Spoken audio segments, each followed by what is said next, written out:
Hi everyone, I hope you're all doing well. I just want to do a quick video on how to go from church hurt to church aware.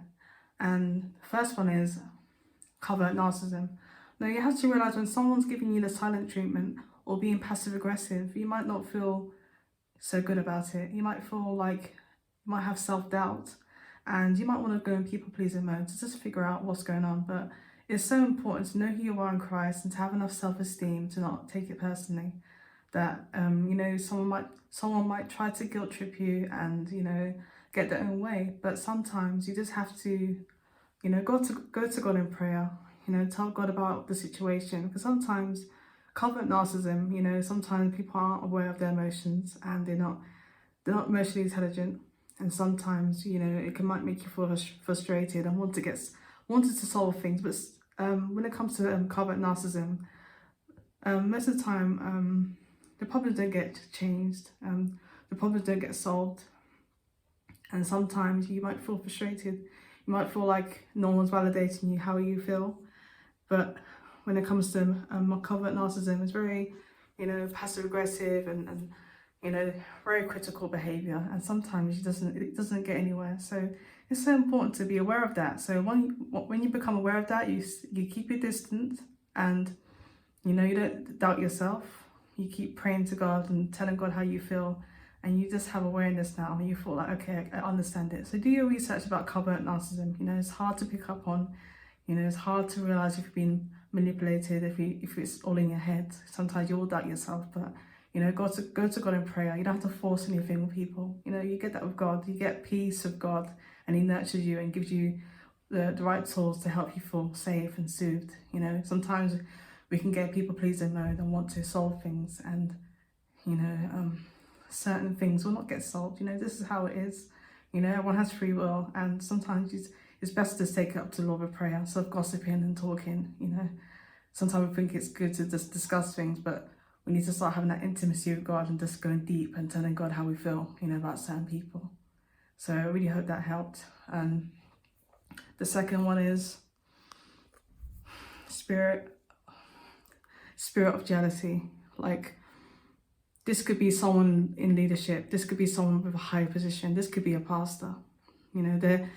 Some have egos are very fragile. Some of them have insecurities, and no one really explains that. No one really talks about it because they don't want to get, in trouble. But it's just okay to just be aware. Sometimes this is human. Don't put anyone on a pedestal. Don't put anyone on a pedestal. Okay, they have insecurities. Some people are insecure, and it becomes obvious when maybe they copy you. They start talking about their accomplishments, and they just overdo it with accomplishments, and that's when it becomes clear. Instead of thinking you're making yourself go crazy, just be like, okay, spirit of jealousy. You pray about it with God. You say to God, Lord, sort them out, sort out their self-esteem, give them confidence. You tell God, don't try to embarrass them and shame them and discuss it with people. Just talk to you and God and say, this person's a bit shady, they're copying me.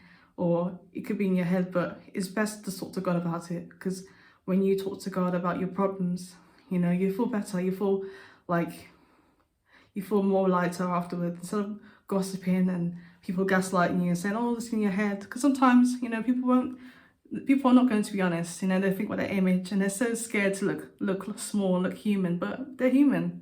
And sometimes they're not going to tell you that they're hating on you or they see you as a threat. They're not going to say it. So sometimes it's good to just talk to God about the situation. And the third one is the self-improvement haters. People that don't want to grow.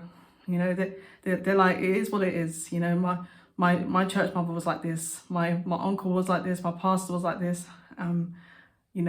It's always been like this. You're too sensitive. They don't want to improve themselves. They don't want to grow. They don't want to heal. They have this trauma, and they have attitude, but sometimes they don't want to grow. And it's best for you to keep your distance. Like, if you're going to therapy or you're healing, you're growing, you're having self-awareness, and you're seeking truth, it's best to just keep it distant. Like, why? God doesn't want you to suffer and tolerate people's attitude because they don't want to grow, and you got so much you've done so much healing. It doesn't want you to have to deal with their attitude because you decide to heal and grow, and they don't want to heal and grow. So it's so important to just know who you are in Christ and keep going on your assignment. Don't feel like you have to shrink or dim your light because someone's not used to, growth and healing, and you want to grow yourself and heal. Don't shrink to their level. And the fourth one is like the social, like to see church as a social club. They want to fit in. They want to socialize. And sometimes when they see you doing your thing, they think, oh, you're doing too much. Like you're too deep. You're too deep. You're crying, praying. They might see you crying and praying and doing stuff for the Lord, and they might think you're just doing too much. That you think maybe they might think you're a snob, think you're better than everyone because you're on your purpose and your mission. And it's sometimes to see church as a social club, and there's nothing wrong with people's level of growth, but sometimes when they're just they're just socializing and they just see church as a regular weekly thing, and some don't even have a prayer life, and they might see you doing certain things and it irritates them, like even sometimes to see you and they feel like you're just too deep, you're doing too much, and nothing you can do about that. Don't make them distract you don't make them distract you from your purpose and your assignment. And the last one is what's the last one? There's definitely more. There's definitely more than that, but let me go quickly look.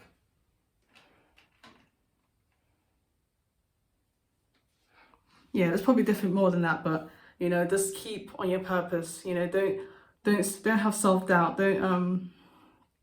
Don't start doubting yourself, having social anxiety and worrying, being scared, because these people they might want to shame you, embarrass you, and make you feel like you're doing too much. But sometimes it's a self-esteem issue. We idolize people too much. We put people on a pedestal and forget they're human. They're going to be jealous. They're going to have insecurities. They're going to not want to grow sometimes. And so don't make it frustrate you. Leave it to God. Talk to God about it.